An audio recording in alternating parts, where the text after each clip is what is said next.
মানুষ ছোট হোক বা বড়, রাজা হোক বা দরিদ্র, সমস্ত মানুষের মধ্যে একটা সামঞ্জস্য থাকে। সমস্ত মানুষের কাছে তার প্রশংসা অত্যন্ত গুরুত্বপূর্ণ। সে খুবই প্রসন্ন হয় যদি আপনি তার প্রশংসা করেন, কিন্তু আপনি যদি তাকে এটা বলেন যে এটা তোমার ভুল ছিল, তোমার কিছু খামতি ছিল, তখন সেটা সে মানতে রাজিই থাকে না। সব মানুষ এটা শুনতে পছন্দ করে যে সে যেটা করেছে সেটাই সর্বোত্তম। এবার আমি আপনাকে একটা কথা বলি, এই হলো নিন্দা, এই হলো প্রশংসা, আর এই হলো সত্য, যা সবার থেকে উচ্চস্থানীয়।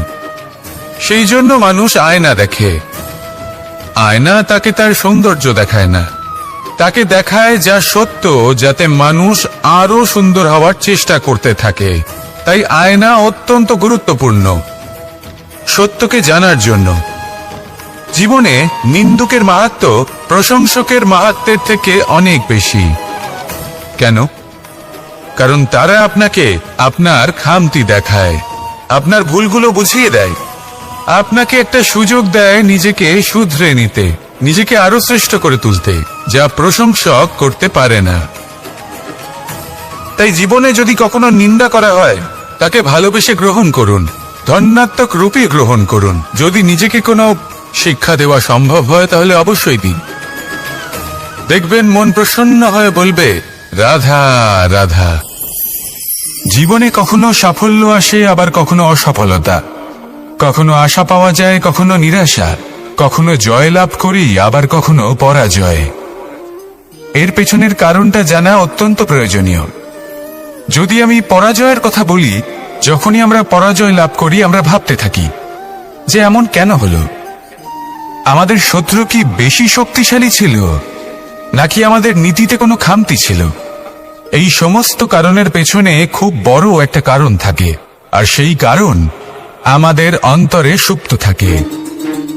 ধরে নিন একটা পথ, তাতে আপনি চলছেন, সেই পথ কাঁটায় পরিপূর্ণ, কিন্তু আপনি পাদুকা পরে রয়েছেন আর আপনি হেঁটে সামনে এগিয়ে যান। এবার এমন একটা পথ এলো যা পুষ্পে ঢাকা, আর আপনি পাদুকা পরে রয়েছেন, কিন্তু আপনার পাদুকাতে একটা পাথর আটকে গেল। তখন দু পা হাঁটাও খুব কঠিন হয়ে পড়ে। এই সংসারের যে কোনো শক্তি আপনাকে পরাস্ত করার পূর্বে আপনি জানেন কি আপনাকে পরাস্ত করতে পারে? আপনার অন্তরের দুর্বলতা, আপনার অন্তরের সেই সুপ্ত শত্রু। আর সেই জন্য ইতিবাচক মনোভাব গুরুত্বপূর্ণ হয়ে পড়ে। ভালো মানুষদের সাথে থাকুন, সৎসঙ্গে থাকুন, বন্ধুত্ব করুন, ভালোবাসুন। এই ভালোবাসা এত শক্তিশালী এক অস্ত্র যাকে ব্রহ্মাস্ত্রও পরাস্ত করতে পারে না। এই সমস্যারূপী পাথর কিছুই নয়। আসুন আমার সাথে ভালোবেসে বলুন, রাধা রাধা। মানুষের দুটো রূপ রয়েছে। এক, আমাদের এই মুখ, যা শুধুই চোখে দেখা যায়, আর দ্বিতীয় আমাদের এই মন, যা শুধুমাত্র অন্তরাত্মা দ্বারা দেখা যায়। এবার আমাদের এই মুখ, তা ঈশ্বর সকলকেই আগে থেকেই প্রদান করেছেন, কিন্তু এই মন কেমন হবে তা আমাদের জীবনের অনুভূতি এবং আমাদের জীবনের লক্ষ্য এগুলি সুনিশ্চিত করে। অর্থাৎ নেত্র দিয়ে দেখা যায় আমাদের এই মুখ, তা শুধুই এই কারণে প্রয়োজন যাতে সংসার আমাদের দেখতে পায়, আমাদের চিনতে পারে। কিন্তু যদি এই সংসারে আপনি প্রকৃত অর্থে মান সম্মান লাভ করতে চান, তাহলে নিজের অন্তরাত্মাকে আপনাকে বিকশিত করতেই হবে। দেখুন, কথায় আছে এই যে অসুর, তা শারীরিকভাবে উপস্থিত নয়, তা মনের মধ্যে থাকে। যদি এই মন থেকে অসুরকে বের করে দেওয়া যায়, তাহলে শরীরে তা উপস্থিত থাকবেই না। তাই মনকে শুদ্ধ করুন আর আমার সাথে ভালোবেসে বলুন, রাধা রাধা। মানুষ যখনই একে অপরের সামনে নিজেদের হৃদয়ের ভাবনা প্রকাশ করে, তখন এক অত্যন্ত প্রভাবশালী মাধ্যম তারা ব্যবহার করে, যাকে ভাষা বলা হয়। এবার আমি দেখেছি যে একজন মানুষ অনেকগুলো ভাষাতেই নিপুণ। আমি এটাও দেখেছি যে মানুষ অনেকগুলো ভাষায় কথা বলে, কখনো কখনো অনেক ভাষা মিলিত করে তার প্রয়োগ করে, উচিত প্রকারে তাকে ব্যবহার করে না, না সেটাকে সম্মান করে, আর না ভাষাকে শুদ্ধ রাখে। আর এটা হলো অনুচিত। যদি ভাষাকে শুদ্ধ রাখেন তাহলে ভাষা আপনার চরিত্রকে শুদ্ধ রাখবে, তা আপনার একাগ্রতা বাড়িয়ে তুলবে। এই প্রত্যেক ধ্বনিকে অনুভব করে যদি আপনি শব্দের উচ্চারণ করেন, ভাষাকে প্রয়োগ করেন, তাহলে আপনিও আনন্দ পাবেন, আর যিনি শুনছেন সেই ব্যক্তির কানেও মধুর শব্দ বাজবে। তাই মনে রাখবেন, যে ব্যক্তি ভাষার পবিত্রতাকে সম্মান করে তাকে সংসারও সম্মান করে। ভাষাকে শুদ্ধ এবং পবিত্র রাখুন, তাহলে ভাষা আপনার চরিত্রকেও শুদ্ধ এবং পবিত্র রাখবে। আর এই মন সুপ্রসন্ন হয়ে বলবে, রাধা রাধা। এ হলো রামায়ণের সময়কালের কথা। সেতু নির্মাণ করার কাজ চলছিল। সমস্ত বানর সেনা এই কাজে নিযুক্ত হয়েছিলেন। বড় বড় পাথর তুলে নিয়ে এই বানর সেনা সমুদ্রে ফেলছিলেন। এই কাজ চলছিল। এমন সময় ছোট্ট একটা কাঠবিড়ালি এলো। ছোট ছোট মাটির ডেলা হাতে নিয়ে সাগরের কাছে যাচ্ছিল, আর বড় বড় পাথরের পাশে রেখে দিচ্ছিল। যথাসম্ভব সেখানে রেখে আসছিল। সারা দিন ধরে সে এই পরিশ্রম করেই যাচ্ছিল। এবার শ্রীরাম তার এই কাজ দেখতে পেলেন। সেই ছোট্ট কাঠবিড়ালিটিকে নিজের হাতে তুলে নিলেন এবং অত্যন্ত ভালোবেসে তার পিঠে হাত বুলিয়ে দিলেন। কথায় আছে যে কাঠবিড়ালির পিঠে যে দাগ আছে, সেই 3টি দাগ এসেছে শ্রীরামচন্দ্রের 3 আঙুলের থেকে। যে কাজ আপনি করছেন তাতে সমস্ত শক্তি প্রয়োগ করুন। যতটা আপনার সামর্থ্য রয়েছে, যতটা আপনার প্রতিভা রয়েছে, সম্পূর্ণভাবে উৎসর্গ করে দিন। ঠিক এমন ভাবে কর্ম করুন। সেই কাঠবিড়ালি কিন্তু তাই করেছিল। সেই জন্য শ্রীরামের সাথে সেও সেই কাহিনীতে অমর হয়ে গেছিল। সম্পূর্ণ শক্তি প্রয়োগ করুন, সম্পূর্ণ সামর্থ্যের সাথে কর্ম করুন, কারণ এটাই হলো শ্রেষ্ঠ পথ কোনো কর্ম করার। আসুন আমার সাথে ভালোবেসে বলুন, রাধা রাধা। এই সংসারে যখন সাফল্যের পথে আপনি অগ্রসর হবেন, তখন আপনার পরিশ্রম, একাগ্রতা, সাহসের সাথে সাথে সমাজের মানসিকতাও সহ্য করতে হবে। প্রত্যেক ব্যক্তি কিছু না কিছু ভাবেন, কিছু না কিছু বলেন। কিছু মানুষ এমন আছেন যারা ভাববেন যে আপনি কিছুই করতে পারবেন না। তারা আপনার নিন্দা করবেন, আর এই নিন্দার কথা ভেবেই আমরা ভয়ভীত হয়ে পড়ি। সেই কারণে নিজেদের আশা, নিজেদের বিশ্বাস হারিয়ে ফেলি। এবার যদি সেই নিন্দার ভয়ে আমরা লক্ষ্যচ্যুত হই, তাহলে সেটা অনুচিত। সেই জন্য জীবনে শুধু পরিশ্রম করতে থাকুন, সামনে এগোতে থাকুন। যেই দিন আপনি আপনার লক্ষ্য লাভ করবেন, সেই প্রত্যেক ব্যক্তি যারা নিন্দা করছিলেন তাদের দৃষ্টি আপনা থেকেই পাল্টে যাবে, ঠিক কিনা? এই সংসারকে যা প্রাণ চায় তাই বলতে দিন। যদি আপনি কারোর কথা শুনতে চান, তাহলে নিজের অন্তরের কথা শুনুন। সেটাই আপনাকে উচিত পথে নিয়ে যাবে। সামনে অগ্রসর হতে থাকুন, পরিশ্রম করুন। এমন একটা দিন আসবে যেদিন এই নিন্দুক ব্যক্তিরা আপনার লক্ষ্য প্রাপ্তির উদাহরণ সবাইকে দেবে। আসুন আমার সাথে ভালোবেসে বলুন, রাধা রাধা। মানুষ সুখী জীবনযাপনের প্রতি এতটাই অভ্যস্ত হয়ে পড়ে যে একটা ছোট্ট সমস্যা এলেই সে সবার থেকে সাহায্য চাইতে শুরু করে দেয়। সে সাহায্য লাভও করে এবং সেই সংকট থেকে সে বেরিয়েও আসে।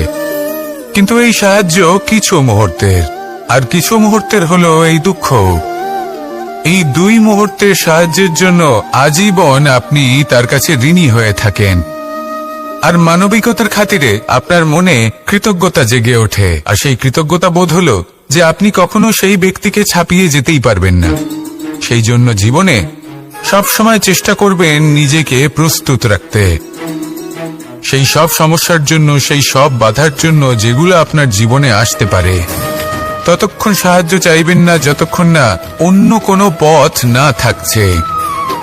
সাহায্য চাওয়া অনুচিত নয়, কিন্তু সাহায্য চাইলে এবং সাহায্য পেলে আপনি আজীবন কৃতজ্ঞ এবং ঋণী হয়ে থাকবেন। আর তারপর একদিন আপনি পরিবর্তন দেখতে পাবেন। যে কিভাবে আপনি ছোট ছোট সমস্যার জন্য সাহায্য না চেয়ে বড় বড় সমস্যার সম্মুখীন হতে প্রস্তুত হয়ে গেছেন। এটাই হলো সংসারের নীতি। এটাই পালন করুন আর আমার সাথে ভালোবেসে বলুন, রাধা রাধা। এমন অনেক মানুষ আছেন যারা আমাকে ভগবানের পরিভাষা জানতে চান, যে ভগবান আসলে কি, তিনি কেমন। এবার দেখুন, ভগবান হোক বা আপনার স্বপ্ন হোক বা আপনার লক্ষ্য হোক না কেন, সেই লক্ষ্য তখনই পূর্ণ হয়, তখনই তাকে লাভ করা সম্ভব যখন আপনার দৃষ্টিভঙ্গি মঙ্গলময় হয়, যখন আপনি নিজে মনে করবেন যে আমি যেটা পেতে চাইছি তা শুভ। উদাহরণস্বরূপ, কোনো পাখিকে দেখুন, সে গাছের ডালে বসে এবং সেখানেই বিশ্রাম করে, কিন্তু পড়ে না। কেন?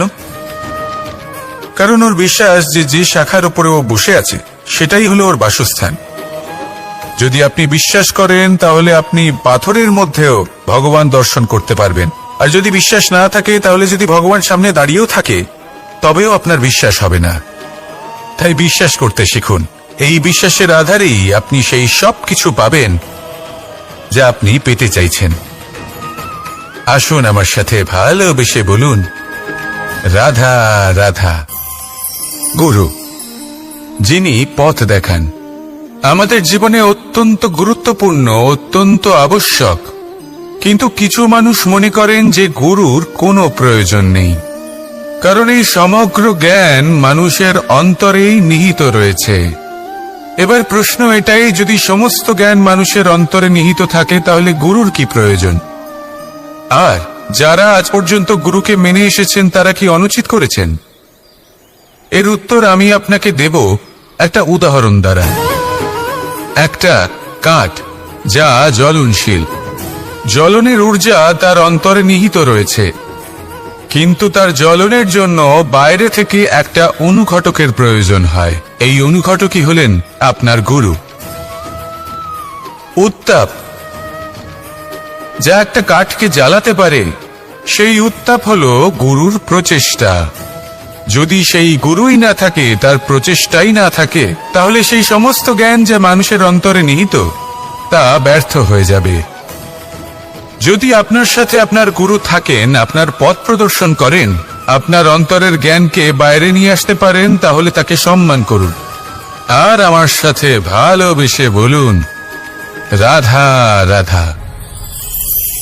असतो मा सद्गमय, तमसो मा ज्योतिर्गमय, মৃত্যুর্মা মৃতঙ্গময়। জ্ঞান সেটাই যা অসত্য থেকে সত্যের পথে চালিত করে। প্রকাশ সেটাই যা অন্ধকার থেকে আলোর পথে নিয়ে আসে। জীবন সেটাই যা মৃত্যু থেকে অমরত্বের পথে নিয়ে যায়। এবার এই তিনটে, জ্ঞান, জীবন এবং প্রকাশ, একই রকম। শূন্য থেকে এর উৎপত্তি হয় এবং আস্তে আস্তে আপনার জীবনে বিস্তার লাভ করে।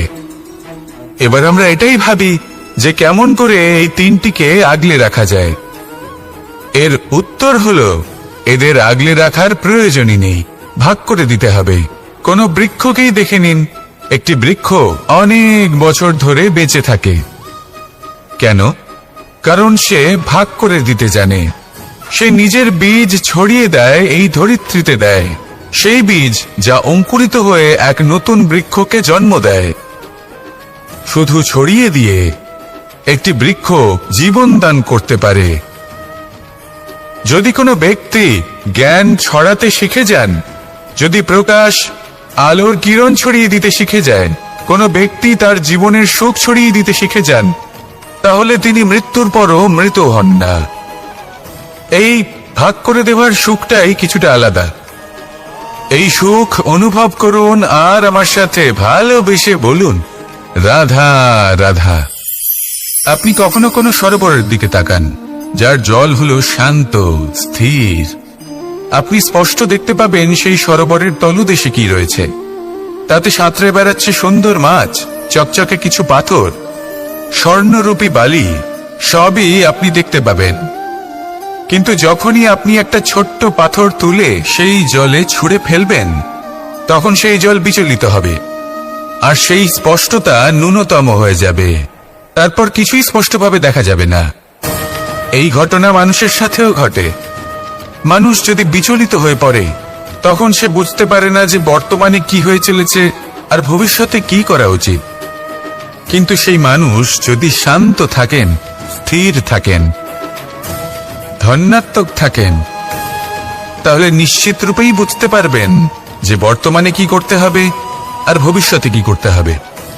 তাই নিজের মধ্যে সেই স্থিরতা আনুন, সেই ধৈর্য ধরুন, নিজেকে শান্ত রাখুন আর সবার মধ্যে ভালোবাসা ছড়িয়ে দিন।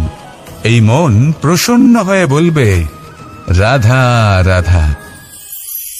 সম্পর্ক এ হলো এক বন্ধন যা আমাদের এক সূত্রে বেঁধে রাখে। কিন্তু এমন কিছু ব্যক্তি থাকেন যারা এই সম্পর্কের বিষয়ে নিজস্ব একটা ধারণা করে ফেলেন যে সম্পর্ক এরকম হওয়া উচিত, সম্পর্ক সেরকম হওয়া উচিত। আমি এই সম্পর্কের জন্য কত কিছু করেছি এই ব্যাখ্যা করতে থাকেন, আর তার বদলে অনেক কিছু প্রত্যাশাও করেন। কিন্তু সত্য হলো এটাই যে সব সম্পর্ক একরকমের হয় না, কিন্তু প্রত্যেক সম্পর্কের একটা বিশেষত্ব থাকে। যেমন চোখ আর নাকের এই সম্পর্ককেই দেখুন। চোখের সব থেকে কাছে কি আছে? নাক আছে। কিন্তু এই চোখ দিয়ে এই নাককে আমরা দেখতেই পাই না। তবে কি ধরে নেব এই সম্পর্কের কোনো মূল্য নেই? এমনও নয়। ঠিক এইভাবেই যদি কোনো ব্যক্তি তার আবেগ আপনার কাছে ব্যক্ত করতে না পারেন বা প্রকট করতে না পারেন বা আপনাকে বোঝাতে না পারে, তাহলে তার মানে এটা নয় যে তার সাথে আপনার সম্পর্কের তিক্ততা রয়েছে। এমনটা কখনোই নয়। শুধু চোখ আর নাকের এই সম্পর্কের মতোই হলো আমাদের জীবনে আমাদের আপনজনের সাথে সম্পর্ক। যদি কারোর ব্যবহার আপনার প্রতি অনুচিত হয়, বা যদি কেউ অনুপস্থিত থেকে থাকে, বা কেউ যদি আপনাকে বুঝতে না পারেন, তাহলে তার অর্থ এটা নয় যে আপনি সেই সম্পর্ক ভেঙে ফেলবেন। বুঝুন, আপনার জীবনে তার গুরুত্ব কোথায় আর তার জীবনে আপনার। সম্পর্ক গড়ে তুলুন, তাকে পালন করতে শিখুন, একসাথে মিলে চলুন। এই মন সুপ্রসন্ন হয়ে বলবে, রাধা রাধা। এই সমগ্র সংসারের সব থেকে গুরুত্বপূর্ণ ব্যক্তি কে? স্বয়ং আপনি। নিজের জন্য তো বটেই, তাই না? কারণ যখন আপনি জন্মগ্রহণ করেন, নিজের চোখ খোলেন, এই সংসারে আসেন, তখনই তো এই সংসারকে আপনি দেখতে পান, অনুভব করতে পারেন। এখানকার আবেগ, এখানকার মানুষজন তখন থেকেই অনুভব করেন। যদি আপনি না থাকেন, তাহলে এই সংসারের অস্তিত্ব আপনার কাছে শূন্যের সমান, তাই না? আপনি না থাকলে এই সংসারও আপনার কাছে নেই। এবার সবাই বলবেন যে এ তো সত্যি কথা। সেই অনুযায়ী তো আমার স্বার্থপর হওয়া উচিত, অহংকারী হওয়া উচিত, কারণ আমার কাছে আমিই তো সবকিছু। দৃষ্টিভঙ্গি পাল্টে দেখুন।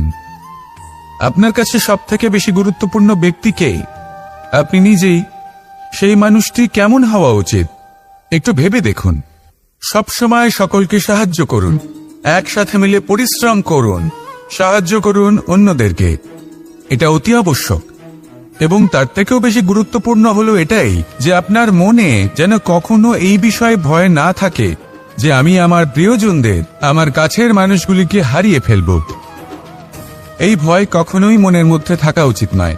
যদি ভয় থাকে তাহলে থাকুক এই বিষয়ে যে সকল মানুষ আমার জীবন থেকে, আমার থেকে দূরে চলে যাচ্ছেন, তাদের বাধা দিতে দিতে আমি যেন নিজেকেই না হারিয়ে ফেলি, নিজের অস্তিত্বকেই না হারিয়ে ফেলি, নিজের ব্যক্তিত্বকে, নিজের বিচারধারাকে, নিজের করুণার শক্তি না হারাই। তাহলে এই ভয় ত্যাগ করুন আর আমার সাথে ভালোবেসে বলুন, রাধা রাধা। এই ফল কি তা বলার কোনো প্রয়োজন নেই। এই ফল কতটা সুস্বাদু সেটাও বলার কোনো প্রয়োজন নেই।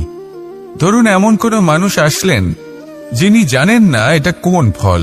তিনি এটা দেখে ভাববেন এ তো কাঁটার একটা গুচ্ছ মনে হচ্ছে, নিয়ে ফেলে দেবেন। সেখানে দ্বিতীয় কোনো ব্যক্তি যিনি বুঝদার, তিনি দেখবেন, ভাববেন যে প্রকৃতি এর গায়ে এত কাঁটা কেন দিয়েছে? অবশ্যই সুরক্ষার জন্য দিয়েছে, অর্থাৎ ভিতরে অবশ্যই অমূল্য কিছু রয়েছে। সেই ধরনের ব্যক্তি এই ফলের অন্তরে প্রবেশ করেন এবং এই ফলের আনন্দ উপভোগ করেন। এরকমই কিছুটা আমাদের সংসারেও আমরা দেখতে পাই। প্রত্যেকদিন আমরা নতুন নতুন মানুষের সাথে পরিচিত হই। এমন কিছু ব্যক্তি থাকেন যাদের সাথে প্রথম আলাপের পর আমাদের এটা মনে হয় যে এই ব্যক্তিকে দেখে একটু রাগী ব্যক্তি মনে হচ্ছে, বড়ই অহংকারী বোধ হচ্ছে, উদ্ধত মনে হচ্ছে। বেশিরভাগ মানুষ প্রথম আলাপের পরে তাদের সাথে দূরত্ব বজায় রাখবেন, কিন্তু যিনি বুঝদার ব্যক্তি তিনি ভাববেন যে এই ব্যক্তি এমন কেন করছেন। হয়তো সুরক্ষার খাতিরে এই ব্যক্তি নিজেকে এরকম করে তুলেছেন যাতে অন্য কোনো ব্যক্তি এসে ওনার সময় নষ্ট না করেন, ওনার আবেগের সাথে ছলনা না করেন, খেলা না করেন। হয়তো অতীতে এমন কোনো ঘটনা ঘটেছে যার জন্য এই ব্যক্তি কিছুটা এরকম হয়ে গেছেন। এমনই একজন ব্যক্তি সেই ব্যক্তির মনের গভীর পর্যন্ত পৌঁছতে পারেন আর সেখান থেকে শুভ গুণগুলিকে বাইরে বের করে আনতে পারেন। এরকমই ব্যক্তি হয়ে উঠুন, এমন বুঝদার ব্যক্তি হয়ে উঠুন যিনি সামনের ব্যক্তির খারাপ গুণগুলিকে অবহেলা করে হৃদয়ের অন্তঃস্থল থেকে শুভ গুণগুলিকে প্রকাশিত করে এবং সেই ব্যক্তিকে দেখাতে পারে। এমন ব্যক্তি হয়ে উঠুন যিনি নিজের জীবনকেও সফল করে তোলেন এবং অন্যের জীবনকেও।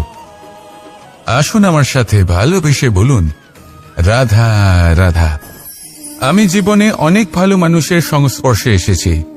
এমন ব্যক্তি যিনি আজীবন জ্ঞান লাভ করে থাকেন, পড়তেই থাকেন, পড়তেই থাকেন, জ্ঞান অর্জন করতেই থাকেন, অত্যাধিক জ্ঞান অর্জন করতে থাকেন।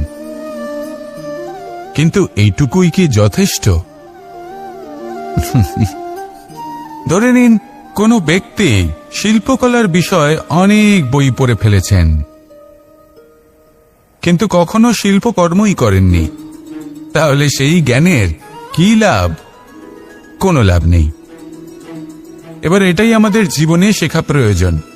আমরা জ্ঞান অর্জন করি কিন্তু তা যাপন করি না, তা কর্মজীবনে প্রয়োগ করি না। তাহলে এতে কি লাভ হবে?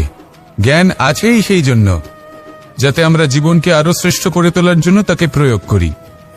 এই জ্ঞান এবং কর্মের একসাথে পথ চলাটাই আবশ্যক। তবেই এই জ্ঞান অভিজ্ঞতায় পরিণত হবে, আর অভিজ্ঞতা দ্বারা যে জ্ঞান লাভ হয় সেটাই সবথেকে বেশি গুরুত্বপূর্ণ, সেটাই হলো সবথেকে বেশি লাভদায়ক। সেই জন্য শুধু জ্ঞান অর্জন করবেন না, তাকে প্রয়োগ করুন, তাকে কর্মজীবনে প্রয়োগ করুন, জীবনকে আরো শ্রেষ্ঠ করে তুলুন। আর আমার সাথে ভালোবেসে বলুন, রাধা রাধা। এটা হলো একটা সাদা পাতা। এবার এতে আমি যাই লিখব সেটাই এর অস্তিত্ব হবে। এতে আমি প্রেমের কিছু কথা লিখে একে প্রেমপত্র বানিয়ে তুলতে পারি। মাতা পিতার জন্য একটা শুভ সংবাদ লিখতে পারি। শত্রুর বিষয়ে সতর্ক করব বলে সেনাকে একটা সংবাদ লিখতে পারি। দ্বারকাবাসীর জন্য কোনো সংবাদ পাঠাতে পারি। যাই লিখব এই পত্র সেটাই হয়ে উঠবে। সেই রকমই হলো আমাদের জীবন। আমরা যেমন কর্ম আমরা করব, আমাদের অস্তিত্ব এবং ব্যক্তিত্ব ঠিক তেমনই হয়ে উঠবে। যদি আপনি একটা অসাধারণ, উজ্জ্বল এবং সম্মানজনক জীবনযাপন করতে চান, তাহলে তার একটা রহস্য আপনাকে বলি। যেমন কথন হবে, কর্ম তেমন হবে। অর্থাৎ যতটুকু বলেছেন ততটুকুই করুন, আর যতটুকু করেছেন ততটুকুই বলুন। এই একটা নিয়ম যদি আপনারা পালন করেন, তাহলে এই সংসারের সমস্ত পণ্ডিত আপনাকে অবশ্যই সম্মান করবেন। তাহলে এটাই করুন আর আমার সাথে ভালোবেসে বলুন, রাধা রাধা। বিন্দু বিন্দু জলেই সাগর নির্মাণ হয়। এবার এই কথা আমরা সকলে জানি। আপনি কি এই কথাটা জানেন যে ছোট ছোট সুখের দ্বারাই বড় সুখ লাভ করা যায়? একজন বাবাকে দেখুন, সন্তানের জন্ম থেকে তার যুবক হওয়া পর্যন্ত তার সাথে ছোট ছোট সুখ যাপন করেন। এই ছোট ছোট সুখগুলি তাদের প্রেমের সম্পর্কে গভীরতা নিয়ে আসে এবং প্রেমের এই গভীরতা তাদের জীবনে বড় সুখ নিয়ে আসে। এটা ঠিক সেই রকম যেরকম বিশাল এক সমুদ্রে, গভীর এক সমুদ্রে অমূল্য রত্ন খুঁজে পাওয়া যায়। এটাও ঠিক সেই রকমই। সেই জন্য জীবনে বড় বড় সুখের খোঁজ করতে গিয়ে সময় নষ্ট করবেন না। এই যে ছোট ছোট সুখ আছে, এগুলোকে যাপন করা শুরু করুন। এগুলোর আনন্দ লাভ করুন, এগুলো নিয়ে উৎসব পালন করুন, প্রেমের গভীরতা বুঝুন, আর এই গভীর প্রেমে মন নিমজ্জিত করুন। তারপরে দেখুন এই মন আর এই জীবন সুপ্রসন্ন হয়ে বলবে, রাধা রাধা। মানুষের জন্ম কখনো তার ভবিষ্যৎ নির্ধারণ করতে পারে না। হ্যাঁ, ওর জীবনযাত্রা অবশ্যই সুখময় হতে পারে, নির্ভর করে যে ও কোন পরিবারে জন্ম নিচ্ছে, তার পরিবার পরিজন কে হন, তার মাতা পিতা কে হন, তাকে কেমন শিক্ষা দেওয়া হয়েছে, কেমন ভাবে পালন করা হচ্ছে।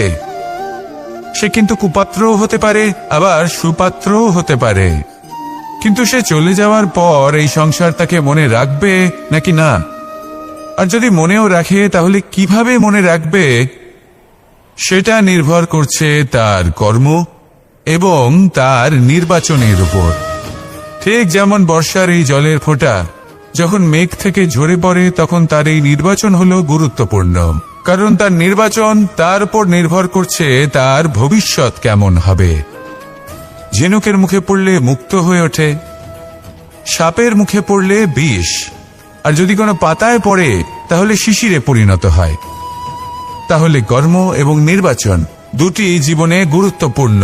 এদের বিষয় বিশেষ যত্ন নেবেন এবং আমার সাথে ভালোবেসে বলবেন, রাধা রাধা।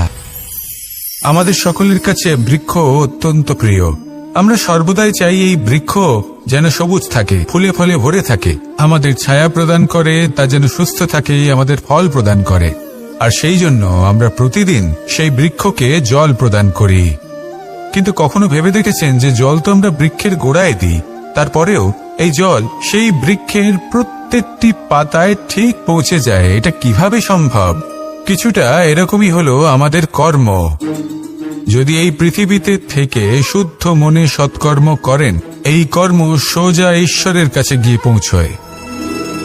যদি শ্রদ্ধা ভাব নিয়ে সমর্পিত হয়ে শুদ্ধ চিত্তে আপনি কাউকে সেবা করেন, তা সে মাতা পিতাই হোক, পরিবার হোক, গুরু হোক, পশুপক্ষী হোক বা সমাজ হোক, তাহলে সেটা সোজা ঈশ্বরের চরণে সমর্পিত হয়। সবসময় শুদ্ধ চিত্তে সমর্পিত হয়ে এবং মনে শ্রদ্ধা ভাব নিয়ে কর্ম করুন। ঈশ্বর নিজে থেকেই এর ফল আপনাকে প্রদান করবেন। আসুন আমার সাথে ভালোবেসে বলুন, রাধা রাধা। ইচ্ছে এবং চেষ্টা এই দুই মানুষের মধ্যে আছে, কিন্তু এই দুইয়ের মধ্যে সামঞ্জস্য থাকা খুব প্রয়োজন। আপনার যা ইচ্ছে সেটা পূর্ণ করার জন্য চেষ্টার প্রয়োজন তো অবশ্যই।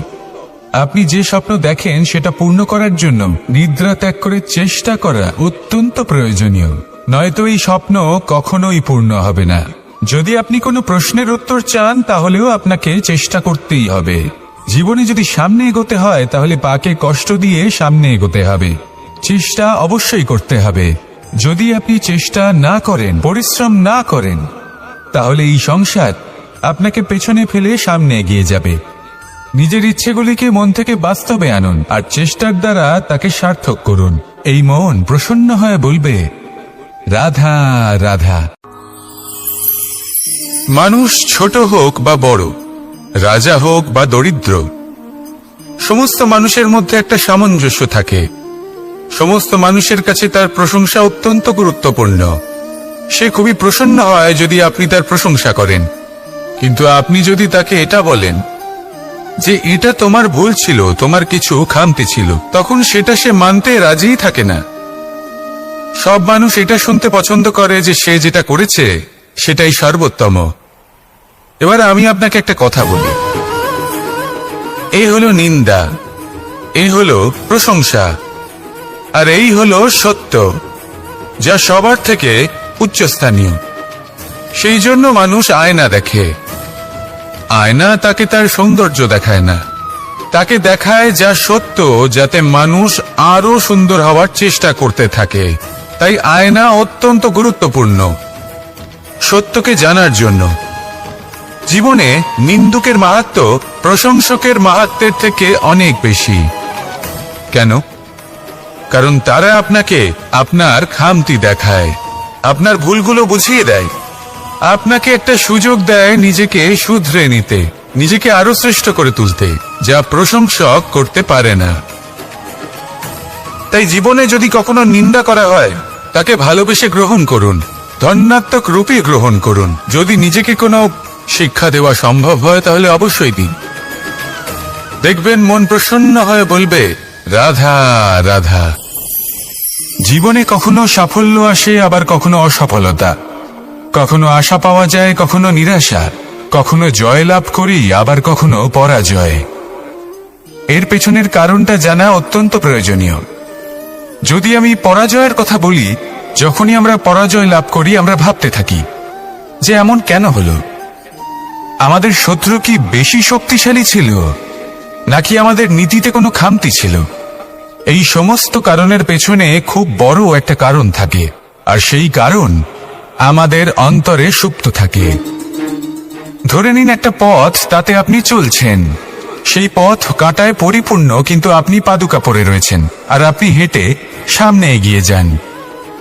এবার এমন একটা পথ এলো যা পুষ্পে ঢাকা, আর আপনি পাদুকা পরে রয়েছেন, কিন্তু আপনার পাদুকাতে একটা পাথর আটকে গেল। তখন দু পা হাঁটাও খুব কঠিন হয়ে পড়ে। এই সংসারের যে কোনো শক্তি আপনাকে পরাস্ত করার পূর্বে আপনি জানেন কি আপনাকে পরাস্ত করতে পারে? আপনার অন্তরের দুর্বলতা, আপনার অন্তরের সেই সুপ্ত শত্রু। আর সেই জন্য ইতিবাচক মনোভাব গুরুত্বপূর্ণ হয়ে পড়ে। ভালো মানুষদের সাথে থাকুন, সৎসঙ্গে থাকুন, বন্ধুত্ব করুন, ভালোবাসুন। এই ভালোবাসা এত শক্তিশালী এক অস্ত্র যাকে ব্রহ্মাস্ত্রও পরাস্ত করতে পারে না। এই সমস্যারূপী পাথর কিছুই নয়। আসুন আমার সাথে ভালোবেসে বলুন, রাধা রাধা। মানুষের দুটো রূপ রয়েছে। এক, আমাদের এই মুখ, যা শুধুই চোখে দেখা যায়, আর দ্বিতীয় আমাদের এই মন, যা শুধুমাত্র অন্তরাত্মা দ্বারা দেখা যায়। এবার আমাদের এই মুখ, তা ঈশ্বর সকলকেই আগে থেকেই প্রদান করেছেন, কিন্তু এই মন কেমন হবে তা আমাদের জীবনের অনুভূতি এবং আমাদের জীবনের লক্ষ্য এগুলি সুনিশ্চিত করে। অর্থাৎ নেত্র দিয়ে দেখা যায় আমাদের এই মুখ, তা শুধুই এই কারণে প্রয়োজন যাতে সংসার আমাদের দেখতে পায়, আমাদের চিনতে পারে। কিন্তু যদি এই সংসারে আপনি প্রকৃত অর্থে মান সম্মান লাভ করতে চান, তাহলে নিজের অন্তরাত্মাকে আপনাকে বিকশিত করতেই হবে। দেখুন, কথায় আছে এই যে অসুর, তা শারীরিকভাবে উপস্থিত নয়, তা মনের মধ্যে থাকে। যদি এই মন থেকে অসুরকে বের করে দেওয়া যায়, তাহলে শরীরে তা উপস্থিত থাকবেই না। তাই মনকে শুদ্ধ করুন আর আমার সাথে ভালোবেসে বলুন, রাধা রাধা। মানুষ যখনই একে অপরের সামনে নিজেদের হৃদয়ের ভাবনা প্রকাশ করে, তখন এক অত্যন্ত প্রভাবশালী মাধ্যম তারা ব্যবহার করে, যাকে ভাষা বলা হয়। এবার আমি দেখেছি যে একজন মানুষ অনেকগুলো ভাষাতেই নিপুণ। আমি এটাও দেখেছি যে মানুষ অনেকগুলো ভাষায় কথা বলে, কখনো কখনো অনেক ভাষা মিলিত করে তার প্রয়োগ করে, উচিত প্রকারে তাকে ব্যবহার করে না, না সেটাকে সম্মান করে, আর না ভাষাকে শুদ্ধ রাখে।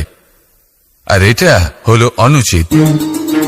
যদি ভাষাকে শুদ্ধ রাখেন, তাহলে ভাষা আপনার চরিত্রকে শুদ্ধ রাখবে, তা আপনার একাগ্রতা বাড়িয়ে তুলবে। এই প্রত্যেক ধ্বনিকে অনুভব করে যদি আপনি শব্দের উচ্চারণ করেন, ভাষাকে প্রয়োগ করেন, তাহলে আপনিও আনন্দ পাবেন, আর যিনি শুনছেন সেই ব্যক্তির কানেও মধুর শব্দ বাজবে। তাই মনে রাখবেন, যে ব্যক্তি ভাষার পবিত্রতাকে সম্মান করে, তাকে সংসারও সম্মান করে। ভাষাকে শুদ্ধ এবং পবিত্র রাখুন, তাহলে ভাষা আপনার চরিত্রকেও শুদ্ধ এবং পবিত্র রাখবে। আর এই মন সুপ্রসন্ন হয়ে বলবে, রাধা রাধা।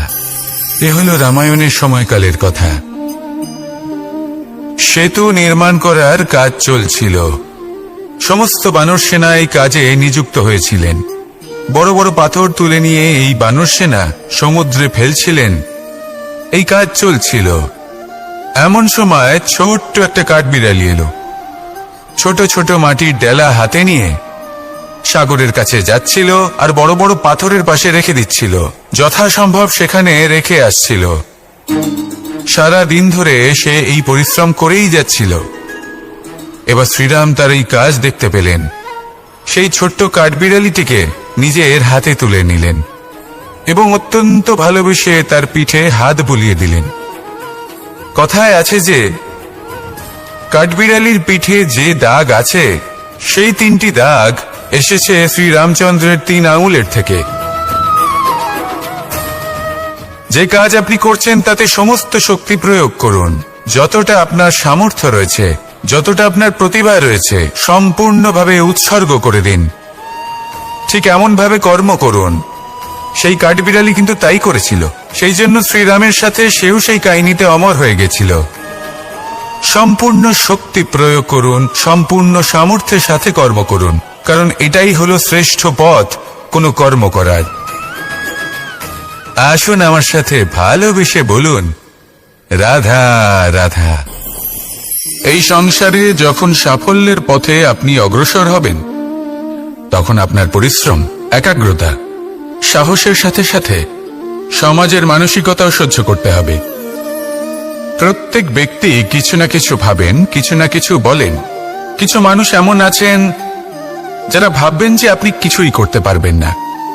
তারা আপনার নিন্দা করবেন, আর এই নিন্দার কথা ভেবেই আমরা ভয়ভীত হয়ে পড়ি।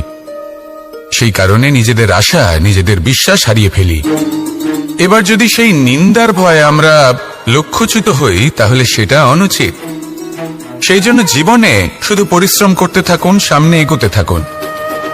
যেই দিন আপনি আপনার লক্ষ্য লাভ করবেন, সেই প্রত্যেক ব্যক্তি যারা নিন্দা করছিলেন তাদের দৃষ্টি আপনা থেকেই পাল্টে যাবে, ঠিক কিনা? এই সংসারকে যা প্রাণ চায় তাই বলতে দিন। যদি আপনি কারোর কথা শুনতে চান, তাহলে নিজের অন্তরের কথা শুনুন। সেটাই আপনাকে উচিত পথে নিয়ে যাবে। সামনে অগ্রসর হতে থাকুন, পরিশ্রম করুন।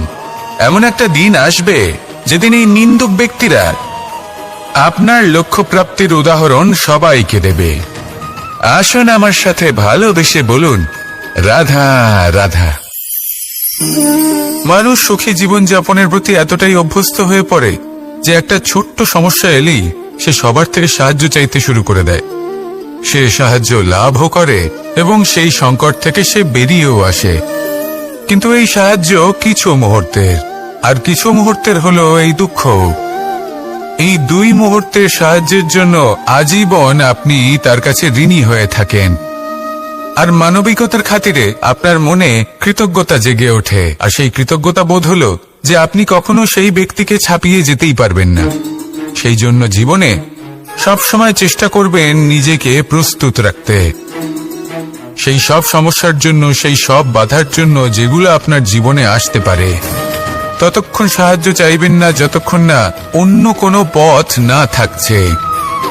সাহায্য চাওয়া অনুচিত নয়, কিন্তু সাহায্য চাইলে এবং সাহায্য পেলে আপনি আজীবন কৃতজ্ঞ এবং ঋণী হয়ে থাকবেন। আর তারপর একদিন আপনি পরিবর্তন দেখতে পাবেন যে কিভাবে আপনি ছোট ছোট সমস্যার জন্য সাহায্য না চেয়ে বড় বড় সমস্যার সম্মুখীন হতে প্রস্তুত হয়ে গেছেন। এটাই হলো সংসারের নীতি।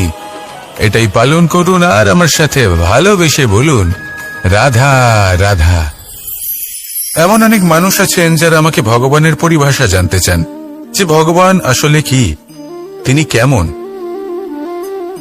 এবার দেখুন, ভগবান হোক বা আপনার স্বপ্ন হোক বা আপনার লক্ষ্য হোক না কেন, সেই লক্ষ্য তখনই পূর্ণ হয়, তখনই তাকে লাভ করা সম্ভব যখন আপনার দৃষ্টিভঙ্গি মঙ্গলময় হয়।